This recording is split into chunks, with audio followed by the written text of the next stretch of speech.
I want to give a tactical tip. Yeah. So when I, joined these networking groups and stuff early on, like that gym owner group, things like that. What I did was I reached out to every single person that was in the network. And what I did was I pretended they were a client of mine.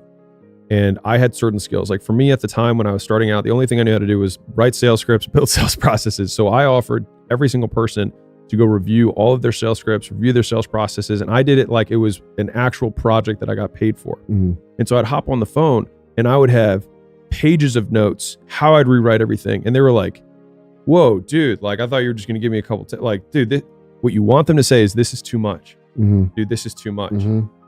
Because what happens is you stack something, you get an IOU, which is incredibly valuable, and it's one-sided. Like you now gave them something and that can come in handy later down the road. And for me, those are the things that I cashed in when I didn't know how to run Facebook ads, right? Like I learned something from that guy, but later on I needed a way deeper understanding than the one weekend workshop that I did.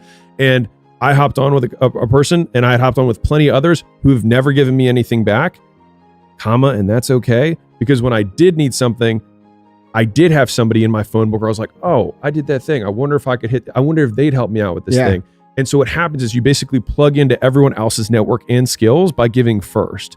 Now, some of them aren't going to return the favor, but you're net positive on everything. Because if they don't return the favor, one, that's fine. Two, they're not going to have anything bad to say about you. Now, obviously there's pieces of shit for sure. No. But and it is okay. Yeah. It is okay if they never give back. Right. Like because dude, keep going. Sorry, I interrupt. No, I know where you're going. Yeah. Because like most entrepreneurs, we say we want to make an impact and help people. It's like, well, that's what that looks like. If you give something to someone and they don't give anything back, then it means you just gave to someone. That's it. Great. Yeah. But congratulations. And if you talk about personal brand, wouldn't that be the brand that you'd want to build anyways? Yes. And so I got into this other networking group and they invented an award for me, which was a member of the year. They never did it, but they were like, dude, we just want everyone to do what you did, which is like, I hopped on to every single person and I took every single call and I treat it. And this is the big point here is like, you don't go on and show up at the call and then start thinking about their problem. You do homework before the call. Like it's amazing. Bro, you just tweeted this. Yeah. You just tweeted this yesterday. Yeah. It was, you could become you become infinitely more smart by just 20 minutes preparation before the call or something like that. Yes. It's the truth. You'd be amazed how much, yeah, it's exactly Isn't that what you like, said? Something like that? It's exactly that. Like how much more intelligent you can seem with 20 minutes of prep. Yeah, dude. That was gold. That's it. Yeah. Because you've done it, right? I had a call with somebody and like a lot of you guys probably ask Andy, and I get this question all the time. They're like, how do I network with people who are above me? Yes. Right? It's a hard question. So number one is you don't ask them what value can I provide you? Because now you're asking me to do homework to figure out what you can do for me. That's me doing work, which I can just keep living my life. What you do is you do the hard work of figuring out what can you provide to me that you have. And then instead of offering it, you do it and then give it to me. And I'm not telling you to do that for me. I'm telling you this is how I did it. This is how it works. Yeah. Yeah. And so if you have someone who's ahead of you, do whatever your niche skill. If you're a fucking carpenter, then build the most amazing table of all time and send it to somebody.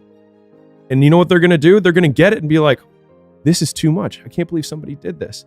And then what happens? Hey, sound familiar? It does, doesn't it? That's how he's here.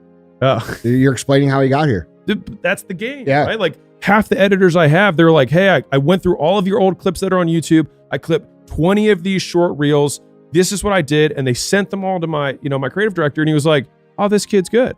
Now, mind you, if you're not good, that's also good feedback. And I will tell you this, that guy and most people would give you at least the time to tell you what you could do better, because anyone will help someone who starts helping themselves. Anyone will help someone who takes initiative. And if you over deliver, and I'll tell you this, because when we're talking about that little room, that private room, the players recognize one another. And so like when I see the young guys coming up, the guys with the blue check mark and the Rolex and the, like, this isn't, I'm not, no, yeah, yeah. posing in front of the Lambo they rented for the day, right? Yeah. Or whatever. I stopped doing that a few years ago. No. But, and by the way, they were never rented. Yeah. Yeah.